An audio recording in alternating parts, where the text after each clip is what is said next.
नमस्कार दोस्तों, मैं आपका दोस्त डॉक्टर प्रदीप कुमार आपके सामने आया हूँ अपनी एक रचना लेकर, जो लिखी थी मैंने 6 अक्टूबर 2001 में। ये मेरी 113 नंबर की कविता थी और कविता का शीर्षक है हम सफ़र। चलिए शुरू करता हूँ कि कुछ चांद के जैसी हम सफ़र हो अपनी, कुछ मासूम सी उसकी सूरत प्यारी हो।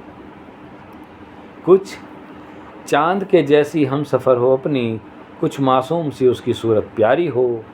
और कुछ शोखी, कुछ शरारत भी हो निगाहों में, कुछ नशीलापन हो और कुछ खुमारी हो। मैं ये नहीं कहता कि वो अप्सरा हो कोई, मैं ये नहीं कहता कि वो अप्सरा हो कोई, मगर इस जहाँ से कुछ तो न्यारी हो। फूलों के जितना ही वजन हो उसका, फूलों के जितना ही वजन हो उसका, कलियों से ना हल्का ना डालों से भारी हो। और मुस्कुराहट उसकी गमों को जीत ले, खुदा ने अपने हाथ से वो खुद संवारी हो।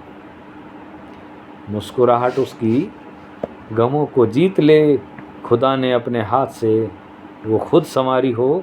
और वो आए मेरे आंगन में रोशनी के जैसे, फूलों से नाजुक हो गुलाब की डारी हो।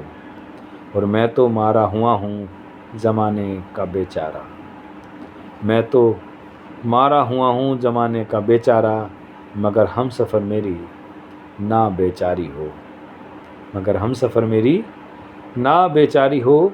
और जिस हंसी सूरत की तलाश है मुझको, जिस हसीन सूरत की तलाश है मुझको, मेरे लिए उसको भी ऐसी ही बेकरारी हो। और विश्वास की कसौटी पर खरी वो उतरे, खुद में वो आदर्श एक संपूर्ण नारी हो। और जितनी भी तमन्नाएं लिख दी हैं अलग, मेरे हम सफ़र में वो खूबियाँ सारी हों। जितनी भी तमन्नाएं लिख दी हैं अलग, मेरे हम सफ़र में वो खूबियाँ सारी हों।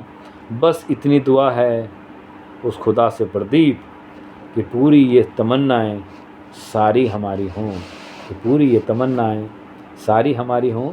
तमन्नाएं पूरी हो चुकी हैं, क्योंकि जब मैंने ये कविता लिखी थी तब मैं शादीशुदा नहीं था, लेकिन उसके 1 साल बाद मैं शादी के बंधन में बंध गया। और मैं मानता हूँ कि मेरी सारी तमन्नाएं पूरी हो गई हैं। चलिए, एक नई तमन्ना, नई कविता, नई रचना के साथ आपसे फिर एक नई मुलाकात। तब तक के लिए अलविदा, धन्यवाद, शुक्रिया।